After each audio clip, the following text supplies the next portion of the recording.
నేను మార్నింగ్ లేచే లోపలికి అత్తమ్మ ఇవన్నీ కూడా వాష్ చేసి, తుడిచేసి ఆరబెట్టారు. ఇవన్నీ నేను చాలా రేర్‌గా యూజ్ చేసే ఐటెమ్స్. అందుకని చెప్పి కొంచెం దుమ్ము ఎక్కువ పట్టిపోయాయి. అండ్ ఆల్మోస్ట్ 1 ఇయర్ అయిపోయింది వాష్ చేసి కూడా. ఇవన్నీ స్టీలు, ప్లాస్టిక్ ఐటెమ్సే. ఇంక నేను లేచిన తర్వాత కిచెన్ ఐటెమ్స్ కూడా ఇమ్మన్నారు. సో, అందులో ఆల్రెడీ అన్నీ ఉన్నాయి.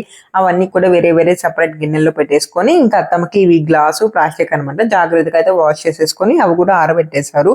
అసలు కామ్‌గా కూర్చోమంటే అస్సలు కూర్చోరు. ఏదో ఒక పని చేస్తూనే ఉంటారు. ఇక్కడికొచ్చినప్పుడల్లా రెస్ట్ తీసుకోమంటే అది కూడా లేదు. ఇంకా వీళ్ళిద్దరు బాండింగ్ అయితే సూపర్. తాత తాత అని ఎప్పుడు వెనకాలే తిరుగుతూ ఉంటారు. చాలా బాగా ఎంజాయ్ చేశారు. ఇంకా ఆ తర్వాత అయితే ఈవినింగ్ ఇగ ఈ మధ్య బెంగుళూరులో వర్షాలు ఎక్కువ పడుతున్నాయి. ఎక్కడికైనా వెళ్దామని చెప్పి బయటకొస్తే అసలు ట్రాఫిక్‌లోనే ఇరుక్కపోయాం. ఎందుకంటే మా ఇంటి దగ్గర నుంచి 1 కిలోమీటర్‌లోనే మానవతా టెక్ పార్క్. ఇంకా చల్లని వెదర్‌కి వెచ్చగా ఏమన్నా తిందామని ఆలోచిస్తూ ఉంటే ఇక్కడ మసాలా పూరి చాలా బాగుంటుంది. ఇట్స్ అన్‌హెల్తీ అండి. But once in a while it's okay. ఇంక ఇంటికొచ్చేసి అయితే నేను కేఎఫ్‌సీ ఆర్డర్ పెట్టాను. ఎందుకంటే మా బాబు కానీ, మా మామయ్య ఫస్ట్ టైమ్ తినబోతున్నారు. అండ్ అత్తమ్మ అయితే అసలు బయట ఫుడ్సే తినరు. ఇంక వీళ్ళిద్దరూ కూడా హ్యాపీగా ఎంజాయ్ చేస్తూ తిన్నారనమాట. వీళ్ళ కోసమే పెట్టాను. వీడియో నచ్చితే like and subscribe for more videos.